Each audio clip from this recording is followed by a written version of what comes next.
Not much to prelude here. Gears of War 3, 2011, Xbox 360. After the immense success of the first two, it was inevitable. The game did come at an odd time, ending the series alongside Halo's swan song, Reach, which left Xbox in an odd position it struggled to recover from ever since, and had some of the nasty stuff games of the era were beginning to have, including 4 different versions being sold on launch, but also had a lot of love and care poured into it, going all out for the finale. One of their big marketing moves was a vote on whether the third Carmine would survive the game via Xbox avatar shirts, the proceeds of which were donated to charity, and it's just one of those funny and unique little stories to kick off the game's life.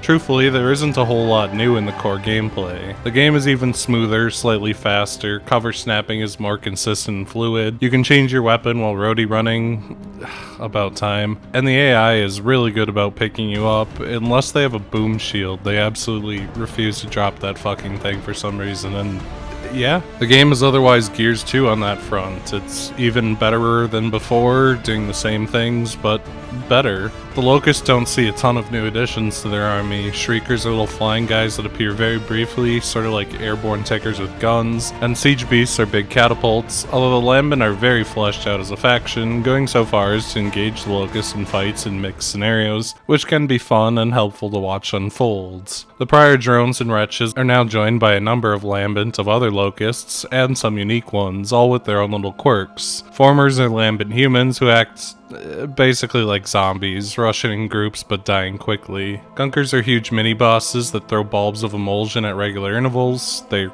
cool looking, but hot damn, you just get stuck into revive loops where they get you down, you get picked up, you pick the other guy up, they get you down. It can be a little awful. They're kind of hard to avoid actually taking damage from. And drudges are the big guys, the equivalent of like boomers, roughly, who mutate if not finished off by hitting their glowing stomach with enough firepower, causing them to explode, in which case they mutate into a few different forms, like this tentacled one that shoots sprays of emulsion where its arms need to be chopped down to size, like a stretchy neck one that throws emulsion everywhere and needs to have its head popped off, and this big like tree one that becomes a giant turret that throws out polyps, with its chest becoming its weak points. The only one of these enemies that is largely relevant throughout the game are the drudges, who offer a nice general mix-up. They demand fire to be focused on them before they get out of hand, as their mutations can be quite scary, and dealing with said mutations can be pretty tough, although by and large I think the Lambent are kinda mid. The explosion gimmick, even if nerfed to not be as brutal as before, is annoying to manage at times, and there are long sections without the Locust where the Lambent are the focus, especially early on and towards the end, and they just aren't as varied or exciting most of the time. Even the standard drones are able to carry a variety of weapons, including like snipers and lancers and retro lancers. Pretty much all the Lambent are pretty static. Thankfully, alongside the Lambent, there are some new weapons too. First and foremost, the Retro Lancer. Smaller ammo capacity, less accurate fire, and no chainsaw instead of bayonet, which allows the user to charge into enemies to shish kebab them. It is satisfying every single time. I love this fucking gun. It never gets old to stab. And thankfully, the Gears have learned enough about the Lambent to push them away when melee killing them so as not to take the splashback, meaning, yes, you can actually just play the game normally around the Lambent for the most part, making this weapon one of the most consistently powerful and fun in the game. Similarly great, the sawed-off shotgun deletes anything at point blank. It stops working almost entirely beyond that range, but goddamn, it is satisfying to turn enemies into mist. This weapon infamously got nerfed post-launch as the online devolved into rolling games of chicken between players using the delete button on each other. Even after the nerf, it's still a very, very fun weapon, but it's not quite the same. Every other weapon is quite a bit more niche, but are solid additions to an already overflowing roster. The Digger is a boom shot that fires projectiles underground, which pop up automatically near enemies, usually bypassing cover. They're dangerous when boomers use them, and incredible when you do. The Vulcan is a Gatling gun operated by 2. One carries the ammunition box, the other shoots, although if the ammunition box is just left on the ground, you can still move around a little bit, but you're pretty stationary. And it's a hell of a power weapon, as is the One Shot, a super sniper that kills pretty much anything in one shot, but is a heavy weapon that can't be dragged around everywhere. And incendiary grenades, well, you know what they do. Older guns have also gotten some minor tweaks, although it's not as dramatic as Gears 2. too. The hammer burst now has its perfect reload on the right, so that's kind of interesting. It makes it even more stressful to try to go for the perfect, since if you're just a little bit late, you've already wasted all the time getting over there and you're getting stuck. It's been buffed a little too, but for the most part, most other weapons pretty much act like they already did, plus or minus a little bit of damage in some direction. The game surprisingly shies away from big gimmicks or mix-ups. There's a few turret sections, but the most frequent one is the inclusion of silverbacks. Mech suits with an open back design that provide heavy firepower in the form of rockets or miniguns at the cost of speed and the ability to take cover, which appears very occasionally, but are a fun enough gimmick when they do. Other than that, really the core gameplay is the focus throughout 90% of the game. Although the world itself and the situations are way more varied. A large hold-off that can be cut short with good play, big bosses, split-ups. This is the first game to not exclusively follow Marcus and Dom. The B team gets to shine some, that's pretty fun. Multiplayer hasn't changed a whole lot, but does benefit from the incremental improvements to the systems. There were a few rounds of DLC, as was the style of the time, several pre-order skins, Horde Command which added 3 maps, and some little additions to the new Horde mechanics, Versus Booster with 5 maps, Phoenix Rising with 5 maps, and which added a Call of Duty Prestige system to the leveling, and Force of Nature which has 5 more maps, and yes, it is still online for the small sect of people who are interested. Horde has been upgraded to Horde 2.0, and god what an upgrade. Still limited to multiplayer maps, the mode has been fluffed up with tower defense elements. Every kill awards money, extra money for going for executions, getting headshots, and for bigger enemies, which can be spent to buy weapons, refill ammo, build fences that slow locusts and lambent as they pass, build turrets or even sentries that fight for you, and decoys to draw fire. The coal train runs on whole grain, baby. It keeps the frantic nature of the mode alive while also giving you so much freedom and control in how and where you approach the challenge from. It's not some massive change that completely reinvents the wheel, but that little bit extra on top makes the mode so much more satisfying to learn and get good at and experiment within. This new tower defense mechanic also applies to Horde's new evil twin, Beast, an extremely fun gimmick mode where you become the Locust, with a number of species being available, from tickers who cost very little and are great at eliminating barricades the cog set up, and can occasionally get some cheeky kills too, to standard drones, to Cantus who can heal nearby allies, to boomers and maulers who need allies to protect them because they're so slow but absolutely decimate enemies, and end on some crazy powerhouses for ridiculous costs. You're only getting one berserker summon, you better make it count, and it usually will. It one-shots all equipment the cog can set up, it just turns it into a one-sided affair. The worst thing about Beast is that it never came back. It feels insane to make 3 more games and not have this here in any of them, although admittedly it is a fairly limited mode I suppose. But holy hell is it fun to work with these gimmicky moveset limited locusts to smash up some cogs. The experimentation is great and working your way up the power ladder is fun. It's a mode I really love, although apparently I'm the only one because it's gone after this. Gears of War 3 followed in the wake of Epic Games' own Bulletstorm, a game that tried very hard to respond to the criticisms of the brown and gray shooters of the era, with bright colors, quips, really annoying ones, and it flopped. But objectively, it was the opening of the floodgate that brought life back to the shooter genre, and it shows in Gears of War 3. It is substantially more colorful than the previous games, with most of the game taking place during the day. It starts on the top of a sunny battleship covered in gardens, getting attacked by a lambent leviathan that glows yellow. There's a barren desert, but in like a New Mexico kind of hilly way, flying those giant Minecraft balloon creatures around that Jason Momoa fucked. A bougie hotel with an underwater lobby. There's just a lot of cool stuff to look at that changes roughly every act, and the Lambent especially have great animations on their mutations, which is fun. The cast is also expanded to great effect. The returning voice cast is still great, but I love how much screen time Cole and Baird get to make them more endearing, and they're joined by newcomers Jace, whose smaller frame helps him stand out visually, although he doesn't actually have a lot going on, and Sam, the Australian tomboy, who's the first playable female cog, and fits in with the B team fantastically. Also, Anya is fighting in the war now too. She's the woman.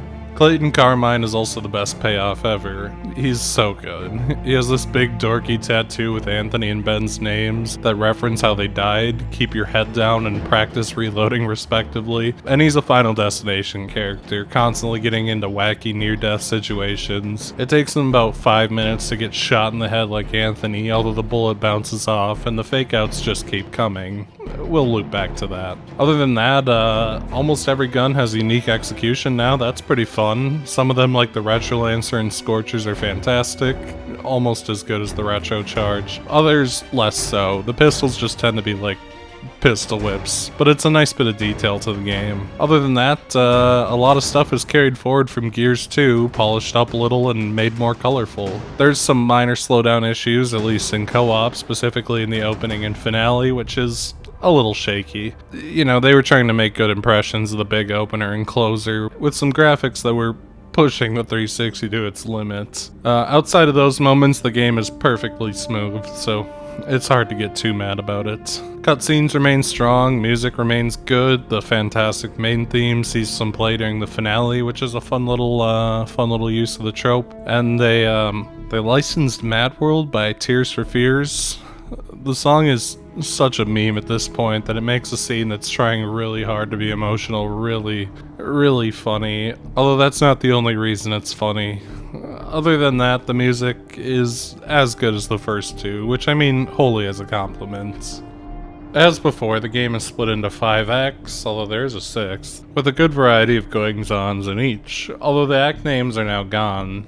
That's really sad. Why'd they do that? Act 1 is split into 2 halves, 3 with the prologue, which is a short dream sequence that recreates the opening scene of the first game with a few twists and interesting visuals and kind of recaps the previous 2 games and reintroduces Adam Phoenix, Marcus's dad, after his big not being dead reveal last time, but that's all for later. Gears 3, surprisingly, is a much lighter game than the prior. It's the return of the Jedi. It's got moments, but the squad chats a lot and it's usually fun. There's no Ty shooting himself in the skull after immeasurable torture, or the assisted suicide of a loved one. The game begins with a lambent attack on the Sovereign, a ship that houses a large portion of what's left of the cog. Marcus's little sinking a city stunt last time succeeded in destroying most of the Locust Caves, but also spread emulsion throughout them, leading to a full-blown lambent epidemic. The first half of the act starts slow, gathering the crew, exploring the ship, receiving an encrypted data disk that has something on it. Despite the war, there's common areas with books, arcade games, foosball. It's comfy and also slowly introduces the lambent enemies who'll dominate the first act, with some fun set pieces when it comes to the ship's exterior as the battle bleeds into the gardens and the lambent roots begin to sprout. It looks incredible, very colorful and varied. Fire on the deck, lambent dropping from the roots, smashed vegetables everywhere. In co-op it runs like absolute ass, which is really funny. Thankfully most of the game doesn't, but I guess if this is the end of the series, go big or go home. I mean, it's not the end of the series, but it was for a little bit. The escalation comes in an attack by a lambent Leviathan. It looks cool. It's an excuse to whip out the silverbacks for a little bit. There's honestly not a lot to it. They're powerful and fun for this big flashy fight where you shoot the thing in the mouth and the eyes, and it finally ends with tickers raining from the bridge above, courtesy of Baird and Cole. The game then does a few things the series hasn't done so far. 1 hour earlier, we follow Baird, Cole, Sam, and Carmine on a shore excursion to hunt for supplies in Hanover, Cole's hometown. It's a record scratch away from perfection, honestly, and the B team is fantastic. Baird and Cole have a lot of playful banter, teasing each other, and Sam fits right in. Clayton, he doesn't get much to do, but he does get shot in the head as an homage to his brother in one of the game's funniest scenes.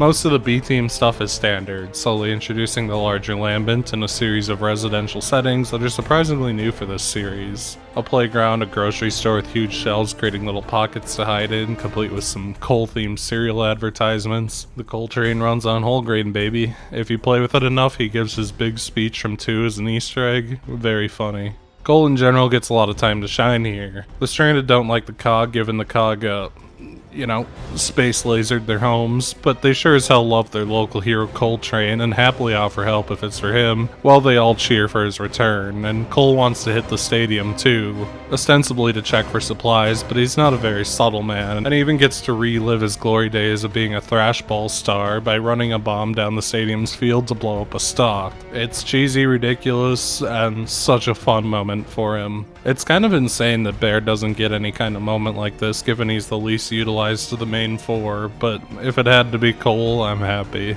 The final chapter loops us onto another stranded encampment on the bridge above the boats, the battle with the Lambent Leviathan raging below, but this time the stranded are locusts, driven above ground by the Lambent, using retro lancers and other forged weapons. I think this is a really fun twist on the Locust as a roughly equal force, and their scattered state remains throughout the game, although I do wish they were more prominent, as they're a lot more fun than the Lambent and get sidelined for a good portion of the game. There's some bridge-based set pieces throughout this section, with collapsed segments, maintenance structures underneath the bridge, a lot of polyps and tickers, and it leads back to Baird's Hail Mary, dropping containers of tickers on the Lambent Leviathan, which deals with the issue at hand, but collapses the bridge and destroys the ship, leaving the whole crew shipwrecked. Act 2, the desert one. The Locusts have mostly taken this stretch of land over. It's pretty much uninhabited, and they can dig new tunnels in it to resume their underground lives and regroup. Despite a setting that could easily get repetitive, the game does a good job of keeping it fresh as it goes. The first chapter is on the marshy shoreline, reintroducing some of the bigger locusts, diggers, and the wild tickers. Gotta be careful with how you say both of those. But most importantly ends with defending a dying Prescott from a horde of locusts and a Brumac. The first proper fight with one in the series with like 8 asterisks because of the expanded Act 5 in Gears 1 PC and the deleted scene from 2. It's pretty fun. It's a good fight. You have to shoot its guns to make it explode. Good stuff. And it reveals the most important plot point in the game. Marcus's father Adam is alive, and whatever he's working on will end the war. A small gimmick throughout the first chapter and later are the siege beasts, large living catapults, here used to fight other siege beasts, a Brumac, and barges, but they stick around for a while in the desert and reappear infrequently throughout. In parts, the desert is a cave area. This is the Locust home base now, however, the caves get a lot of play with unique ideas. Ticker breeding areas loaded with tickers that can be released to harass enemies, tickers being given their emulsion tanks that can be dropped on enemies. Such a fun and chaotic gimmick, especially when you accidentally drop them on yourself. Human-sized savage corpsers that act as little mini-bosses, lots of fun little arenas courtesy of the trenches the Locusts have dug out, and scouts that blow the horn to summon more enemies if not dealt with quickly. You can also blow it yourself if you didn't have enough. Fuck playing this as a stealth game. The main goal for now is to get a barge and get out, and as you get close, there's a returning boss from a past game. A full-size corpser, whose eyes need to be popped from between its armored legs, while also dealing with its babies and savage corpsers. The fight does drag a little bit, but the corpses are so cool, and the fight is pretty dynamic and exciting. It's certainly better than most of the bosses this series has had. After the corpser, there's a very early reunion with the Locust Queen Mira, who now flies around on a giant literal locust, Tempest. She's not too happy about the Marcus destroying the world with emulsion thing. Nobody ever really gives him shit for this. You'd think he'd get fired for, creating an epidemic of zombie creatures that are threatening to take over the entire world. Regardless, she's still here to take over the world, and you're here to steal a barge for a turret section. Being a flying turret section against the Reavers and other barges is enough of a twist to just be like, yeah, that's okay. And the landscape around you is pretty nice. You get a hell of a view. Plus you get to hear from an old friend, Dizzy, who's manning a COG supply depot for a hell of a holdout with pretty much every COG weapon in stock, including Hammer of Dawns and one-shots. For a long holdout against everything, it's fun as hell, why wouldn't it be? The turret section then resumes. Odd choice. Even Mira shows up, although she is unkillable for now, and Tempest eventually knocks the barge out of the sky, landing near Anvil Gate, a COG base that's currently under siege by the Locust, and the setting of most of Act 3. The start of Act 3 is the best holdout in the series so far, and if I had to guess, probably remains the best throughout the rest of the games. It also happens to probably be the best part of this game's campaign. The game is happy to give you pretty much anything you want. One-shots, hammers, turrets, You need to defend the wall from several waves of every kind of locust. Siege beasts, big guys, little guys. It's possible to completely rout the locusts at the first gate with a lot of skill and effort and good timing, but every time they push through another gate, you need to fall back to a different arena to try to hold them off, and every time you do, you get access to something a little more powerful, like another turret or this and that. If you do too bad, the game eventually just lets you use the Hammer of Dawn to end it. It says, okay, pull out the last resort because there's no more gates for them to smash. It's really tense and exciting. It rewards you for good play. It's significantly shorter if you manage to cut them off at the gate entirely. I think you also get an achievement for routing them at the first gate. It's awesome. It's so good. The next chapter kind of just runs it back, at least on one half of the split up. The player on the wall uses long shots and one-shots to protect the others who are surrounded on all sides by Lambent Locusts until the Lambent Berserker shows up, unstoppable by even the one-shots or the Hammer of Dawn, and it serves as a boss that's really, really cool and goes on like 4 times longer than it should. It's the big charging boss that every video game ever has had, but you need to play chicken and hit in the stomach as it comes at you. Every phase it gets a little harder, leaving more and more lines of emulsion that linger around for a while and deal a lot of damage on contact. It's satisfying to dodge and weave while constrained by the emulsion lines it's drawing all around you, until it's not anymore. And then it goes and keeps going and keeps going. The first 3 minutes of it, it's an A+ boss, but by the time it ends, it's falling towards a D just because you've seen it all and done it all before. The emulsion lines are a fun gimmick, but do not change the fight significantly enough to last as long as it does. With our time at Anvil Gate over, it's time for a brief turret section. Looks pretty cool, I suppose. Just going through like a collapsed city, breaking down walls, shooting some stuff. Perfectly fine turret section. The Emulsion Refinery is interesting for a few reasons, briefly switching things up. The city around the refinery is some sort of old worldy kind of Italian, Latin, Spanish area. It's sunny and bright and very pretty, but everyone who lived here is now a zombie-like former, mobbing you as you move through the city. The game gets suspiciously blatant here. For some reason, this is where Dom's wife is buried, and he has a nice scene talking to her, handing off his cog tags to her. Dom, you don't expect to need those for very long, huh? After the group gets surrounded by what can only be called a moderate amount of Lambent, the holdout ends in Dom's big sacrifice, crashing a truck through the Lambent to save the rest of the team. I think we absolutely could have managed without that, Dom. We've killed thousands of these by this point. I know you missed your wife, but wasn't that a bit dramatic? The scene also gets undercut by Mad World's, which makes the scene a dozen times funnier than it was obviously meant to be. But also, it's such a contrived sacrifice that accomplishes almost nothing. It's not like Dom sacrificed himself to stall the Locust Queen so that Marcus could, activate the super weapon or something. He just ran a truck into like 15 Lambent. It just feels like something that had to happen to wrap up Dom's arc over an impactful moment like Dom's prior storyline in 2 was. Dom's death also doesn't really seem to impact anyone very much. It's kind of just ignored as Anya gets promoted to best friend. Good old Anya, you loved her in the second game. That's just it. Dom just is gone now. And no one's all that sad about it. Marcus is a little sad about it in the final cutscene where he's like, damn, Dom died. Anyway.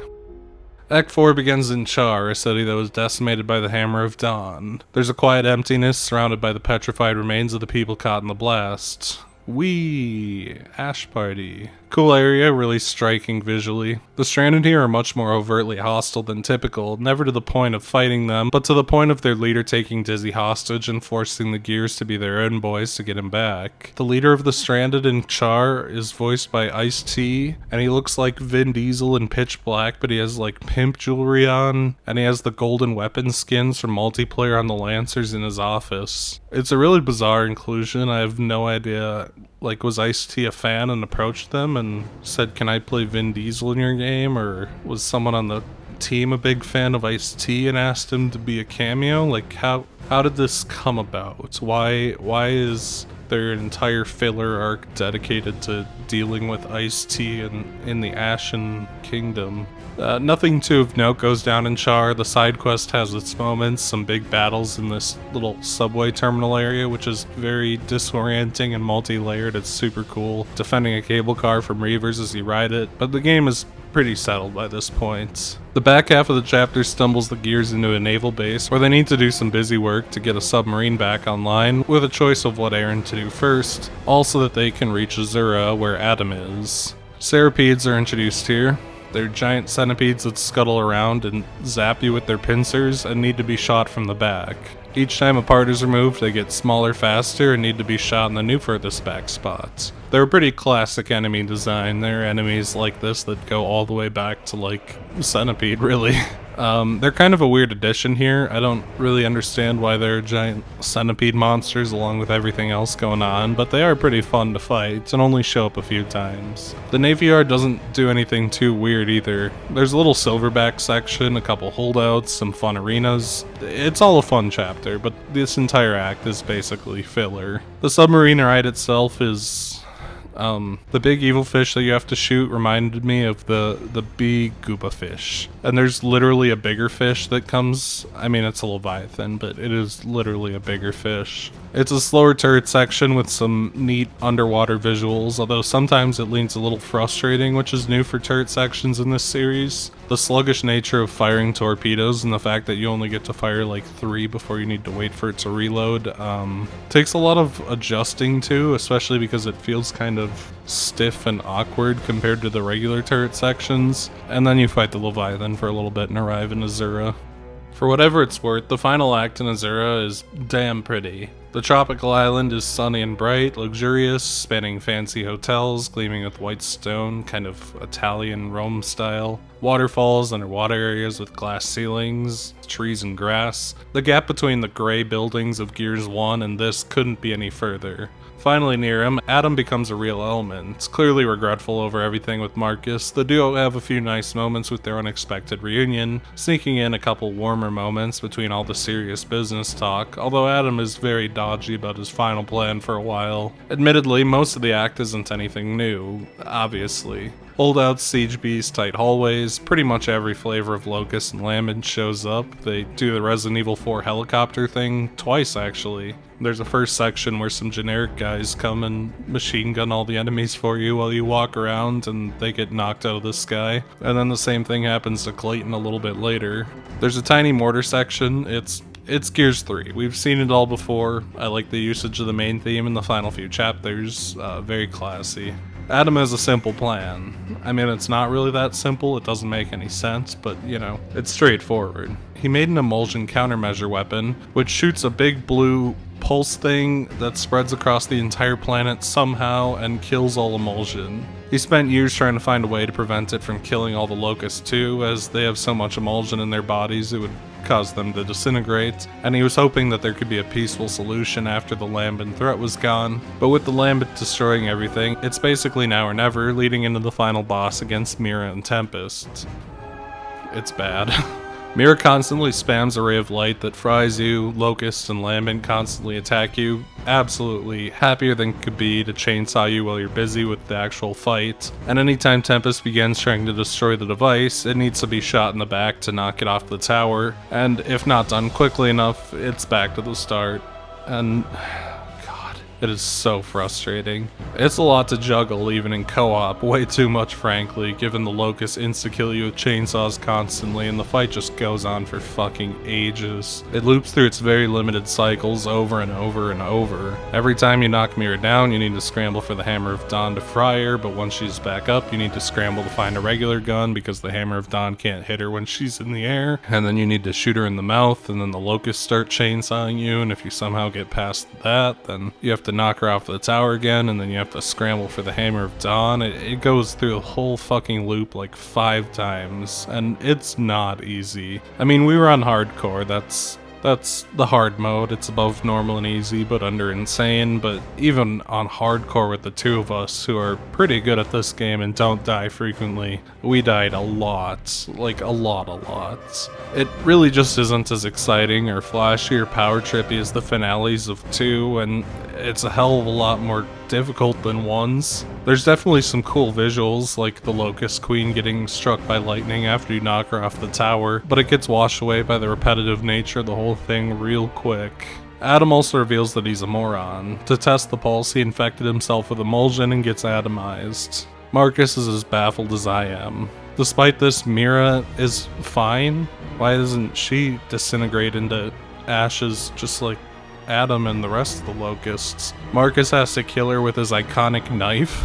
Classic Marcus and his iconic knife. What's a chainsaw? He loves using that knife. It's in every scene. The landmen are wiped out. The Locusts, third time's the charm. Kidding. We'll come back to that. The super weapon failed again. And the members of Limp Bizkit look forward to a new dawn. Even Clayton survives. There's a very brief aside where we see him getting out of the helicopter after it crashed. You'd think that they'd have something a little more dramatic for him, but there's just a scene where the helicopter goes down and Marcus yells, "Clayton!" and then he's just fine. But he won the poll, and that's what really matters. I don't really like the story in this game. Both Adam and Dom's sacrifices make them look massively stupid, and after the first 2 super weapons failed, the third just working until it gets retconned in 4 is kind of just like, yeah, okay, trilogy over, let's wrap it up.